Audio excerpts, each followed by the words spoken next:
we could recognise then we were getting on the offensive. So I'm going back say 1944. And I remember me and Frank Wilson, I think we were playing cricket down on Hodges Field at Bottom Street. I could hear this big loud droning getting closer from the south. And all of a sudden, thousands of airplanes, big transporter airplanes, like a cloud went over us. It was Sunday afternoon. Now, later on we found out they were all heading for Arnhem. In fact, Arthur Grant, that played for Ilkeston later on at left wing, he was a paratrooper at Arnhem. Yeah, he's off top of Compton Street. Never see that's that. And I remember the Grove Farm bomber up at Stampedale. Yeah. I was in the back bedroom about 11 o'clock at night. I know this was last, I think it was August the 29th, 1944. So basically, the Germans weren't over anymore, like, you know, and they'd finished bombing. But it's on a training run, Short Sterling bomber. And of course, Oswald Short was born at number 3 Lowe's Lane. There's a plaque up there we put the air tube back. We donated to it, History Society. Yeah, funny, by coincidence this was. Yeah. And when I saw it go over, I didn't recognise the plane at the time. I saw it go over with its engine on fire. Ever so low. It wasn't even iron, it was just about 300 foot. And Cocums, in between us and the Cocums. Yeah. My back bedroom, the reason I saw it, Frog Row was at right angles to Compton Street. So I saw it come over from Trowell, because I could hear this roar. I leapt out of bed and looked. What would it be? I'd be 9, wouldn't it? Yeah. Leapt out of bed and looked over Trowell, and I could see it come from over Trowell boards. Engine on fire. Like Mr. Cocums, I don't know. If that had hit the Cocums, I wouldn't have been here. Allen Fields would have gone. All gas, you know, Cocums was. Sure. We went up next day, and Frank Wilson went up and all. And of course, everything was roped off. Yeah. They've got the cadets, the RAF cadet, they've got the local police, the military. Yeah. And they won't be able to go within 2 fields. It had obviously crashed. Yeah. Now, people were finding heads and edge bottoms. I didn't see any. I saw bullets, things like that, and 1 or 2 big bullet casings, you know. But really, it wasn't only on a training run, so why they got bullet, I don't know. Anyhow, see, it had got 4 engines. It could fly on 1 engine. Why did it crash? I think he misjudged the incline from Dale Plant, because it was just above Dale Slaggy, you know. Where was he heading for then? It was on a training run, heading for Bristol. Right. But he developed engine trouble. Yeah. So I think he decided to do a big circle back to back just the other side, knew it where it came from. It's on this big circle to get back to base. Right. Because he got engine trouble. Yeah. And there were 7 of them, they're buried at Stampedale. Yeah. And they're trying to get enough money towards erect a memorial for him, where it crashed. We went up next day, they say there's stuff all over the place, like, you couldn't get near it, like, you know. It was a lousy night. One of the worst nights of the war I've read since. I can't remember that. But where Bank starts on Starbrook Lane as you go down to Callum, foot stores risers, the incline starts about there, goes right up to No Man's Lane. It's a low, slow incline. Yeah. I reckon, well, not dark, because it was double summertime.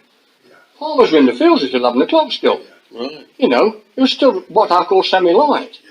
So, but I still think with the weather, it misjudged the incline. I think if it had been 50 feet higher, it'd have gone over No Man's Lane towards Hotbrook. Yeah. But I think he misjudged it. But which wasn't his fault, really. Yeah. On a slow turn, like, you know, back. We all remember that who was around at the time. Was it a sunny day, Danny? I can't remember the day. I was just thinking he might have had the sun in his eyes or something. Well, it was 11 o'clock at night, you see. Oh, yeah. Sure. And although the sun would have been that way, yeah. It's double summertime. I wouldn't say it was sunny at 11 o'clock at night, but it wasn't dark. Yeah. You know, I mean, we could play out till 10:30. Yeah. You know, in those days. No problems, like, still play cricket, so football at 10:30. Yeah.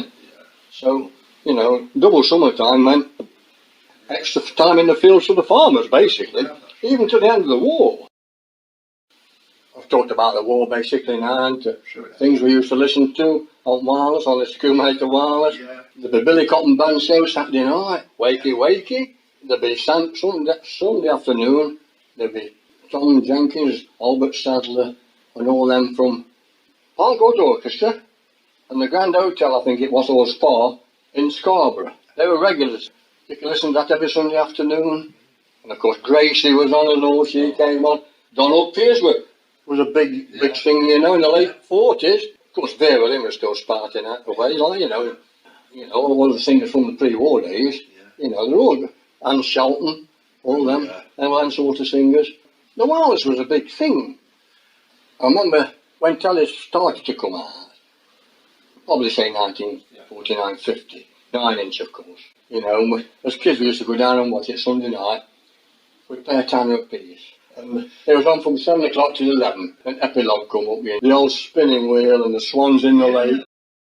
But even at school, you know, during war, we had to dash for air raid shelters a number of times. How far away were they from where you lived? 100 yards. Right.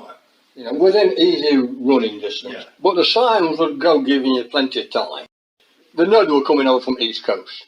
They weren't after us particularly, I know they weren't, but you expected them to be after us. The furnaces and the fans. Let's face it, we got bomb plans at Stanton. You know, 80% of the bombs that dropped on Germany, Stanton did. That's why I can't understand, but they always say Stanton was always in the mist. They knew where Stanton was. We bombed the road, didn't we? You know, things like that. And furnaces would be shooting stuff up at the top, at flames all the time, you know. They knew where we were for some reason, but nobody can ever answer that. Well, I can also remember the ho-ho. Yeah, distinctly, because my dad was an avid listener. Every night he on. I can remember once in that funny voice, that he got really, you've heard him, ain't you? Really weird, horrible voice, auntie. And he said one night, he said, yes, he said, you think you're safe at Stanton, don't you? He says, we know all about Moore's Wood. Well, Moore's Wood was 6 trees at top of Compton Street. Jimmy Moore was furnace manager. The bottom end of his house, his garden, near tram sheds. In fact, after the war, we chopped them all down and took them for a bonfire. And he said, well, that just shows you what fifth columnists were around, doesn't it? At Stanton, nobody outside Allenfields had ever heard of Moore's Wood, what we called it. It just shows you, doesn't it? Of course, World War, there's notices everywhere. Wars have ears, you know, don't pick toys up you don't know about because they might be explode. I think they could. I think some of them did explode. But you had everything was either a morale booster or a warning, you know. Because, I mean, when you think of my childhood, it was different, wasn't it? You know, to most people's childhoods. Yeah. Today, you know, you just don't get a childhood like that, do you? But it sort of stiffens you up a bit, doesn't it, for life? You know, there's not much bother to you, is there? After that, I mean, people like that same with First World War, wasn't it? Just the same building up to First World War, you know, and you know, it stiffens you up for life, I think, this sort of thing, because you pull up with a lot. And at school, I say, we dashed for air raid shelters. The sign would go, they're called moaning minis, you know. In fact, me and Matthew Constantine, when we were at the museum 20 years ago, I spotted one on the old Ilkeston scrapyard down Rutland Street on the top. I said, that's a bloody moaning mini up there. I got Matthew. We got permission to acquire it for the museum when they took the building down. I said, hang on to that, we want that, ever so heavy. But we got it in Butcher's Court, it's in the museum now. Moaning minis made in Leicester. And it was a weird sound, you know, like a wailing sound. But that would go, I would think, other side Nottingham anyhow, it gives you a chance to get to where's it. I can remember Nottingham getting bombed and all. Nottingham was lucky, you know. Royal Ordnance Factory. That produced everything, didn't it? Never got bombed a lot, you know. Do you think there was an agenda then? Well, you know what the Germans were like. They took orders. They always said Germans can't think outside the box. If they were told to go for Coventry and Liverpool, they wouldn't bomb Nottingham. But it did get bombed. Yeah. I can remember it being lit up at night, I got Nottingham tonight. It was basically the co-op dairy down opposite Forest football ground. And never got bombed, destroyed. The Royal Ordnance Factory never got bombed. Probably more as important as Royce's. They're making tanks and guns. Cameleers it were called at the time, you know, before the Royal Ordnance Factory. Thank God they'd been fetched back out of the army to work at Canary Wash Foundry on the bomb plant. Yeah, because that was more important than being in the army. Yeah. It was a mouldy, you see. He got the skills. And also, Frank Walters told me this, Jimmy's brother. He's 97, Frank. He's the fittest man I've ever seen in my life. Still walks up and down Bath Street. Went to interview him and Steve for the Stanton book 7 or 8 years ago. And he said, yes, he says, he was my dad's apprentice during war. My dad was a moulder. One weekend, he says, we were told to stop at work and not go home. The shop where they worked was surrounded by soldiers. And they brought all these plans in and patterns. You've got to make these castings. And he said, to this day, I don't know what it was all about. But I knew what it was all about. Because I'd researched this earlier on. Because my dad had told me the same story. They weren't allowed to go home that weekend. Even supplied with sandwiches and everything else. They were making parts for the Mulberry Harbour. It was a top secret job. And even bits and parts for the Pluto. Pipeline under the ocean. Because although the main part was made at Stewart and Lawes, because it was steel cable and things like that. In fact, I'm researching that now because I wanted an article, you see, about that. From Stanton to Normandy, you know. Because or Stanton's role in D-Day. Because Pluto provided the fuel, didn't it? Oil, everything else under the... I'm not quite sure where it went from and to. I think it's from somewhere around Folkestone. You know, it's just as like a great big drum, wasn't it? Just like unreel the cables, things like that. It's still there, I think, actually. But Stanton did play that role, you see. And the Mulberry Harbour, I've known about that years. I've given Roger Mitchell no information like that, because he's interested. D-Day couldn't have happened without the Mulberry Harbour. So really, there's a very important role Stanton played in that, which is not totally known about.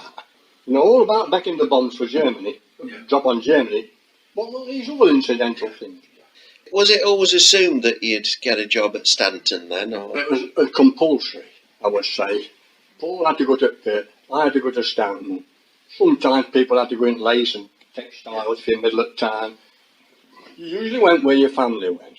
I mean, the Cornses go back to Stanton 1880s, 1890s. So I was expected. Compton Street Stanton houses, Kirkcalman Stanton houses, where we moved to in 1952. You know, Stanton. So I brought them up, but I wasn't bothered about that. As long as I got apprenticeship. Now, I was never clever at school. In fact, I can't ever remember passing an exam in my life. I was average intelligence. In top class, average intelligence. An apprentice in those days wasn't an average intelligence chap.